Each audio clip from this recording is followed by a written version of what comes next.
बोला था, वो मनुष्य नहीं हैवान है जो खुद को खुदा न जानकर और शरीर, देह, चमड़ा, मना चंडाल होकर घूम रहे थे, हत्यारे होकर घूम रहे थे। आज से नो मोर दुख। कोई ऐसा अणु बम और एटम बम और हाइड्रोजन बम और न्यूक्लियर बम आएगा ही नहीं, तुम्हारे तक पहुंचेगा ही नहीं। मैं न मर मर वो संसार, क्योंकि मोहे मिला है गुरु जियावन हार। झूठी दावा नहीं करते हैं, ये असली सच्ची दावा है, क्योंकि तू आत्मा है। सच्चाई है, स्वीकार है कि तू आत्मा है, तो कभी नहीं मरोगे। हाँ, शरीर की गारंटी नहीं है। हम जो जाकर के संतों से गारंटी लेते हैं कि मैं न मरूं, मना मैं फलाना फलानी, अरे उसको तो सर क्षण क्षण मर रहा है। हर सेकंड सेकंड दूसरा हो रहा है, दूसरा हो रहा है। अंदर के अणु अणु चेंज हो रहे हैं, कुछ बैक्टीरिया नए पैदा हो रहे हैं, कुछ मर रहे हैं। ये तो घड़ी घड़ी का खेल हो रहा है, लेकिन उसको धारण करने वाला हूं मैं, वो नहीं मरूंगा, क्योंकि मेरा ये जो इनविजिबल स्वरूप है, उसमें मौत कभी आगे आ ही नहीं सकती। इसका निश्चय तारेगा। और निश्चय भी होता कब है? जब उसको अपनी आंखों से देख लिया, उसके बाद ही निश्चय हो सकता है। मैं वो सुखरूप आत्मा हूं, अमर, अजर, अविनाशी, इमॉर्टल। जो दादा भगवान ने बोला था, हमेशा उसकी दावा करते थे, मैं इमॉर्टल हूं। मॉर्टल नहीं हूं, मॉर्टल है शरीर, इधर ही दोनों ही है। मरने वाला ये शरीर है, ये संसार में आता है, पर मैं तो बिल्कुल निराला, निरंजन, निराकार, जिसको आंख भी नहीं देख सकती, न बंदूक मार सकती है। आज से ये दावा में रहो, हमेशा उस खुशी में रहो, मैं बिल्कुल ऐसे हूँ निराकार, जिस पर आंख भी नहीं किसी की जाती है। तो इतना बड़ा बम भी कैसे जाएगा, जिसको तुम्हारी आंख नहीं देख सकती है, कुछ नहीं देख पाता है, दिख ही नहीं पाता है। जो दिखता है वो तो शरीर है, माया है।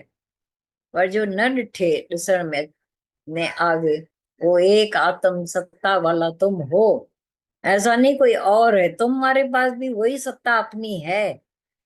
सुख रूप होकर के क्यों सुख को ढूंढे, दुखी क्यों होते हैं, क्यों मौत को सत्ता देकर बैठे हैं। दूसरे मर रहे हैं ना, वो सब शरीर मर रहे हैं। शरीरों को आना जाना है, तुमको नहीं। मंजूर है, स्वीकार कि तुम न मरोगे अभी, बस मरने, दुख से, पीड़ाओं से।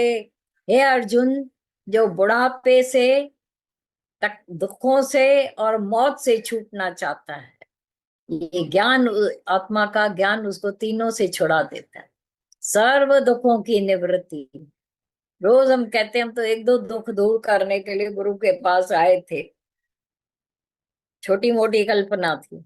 गुरु ने सर्व दुखों की निवृत्ति करा दी। साथ में खाली निवृत्ति नहीं की, परम आनंद की प्राप्ति भी करा।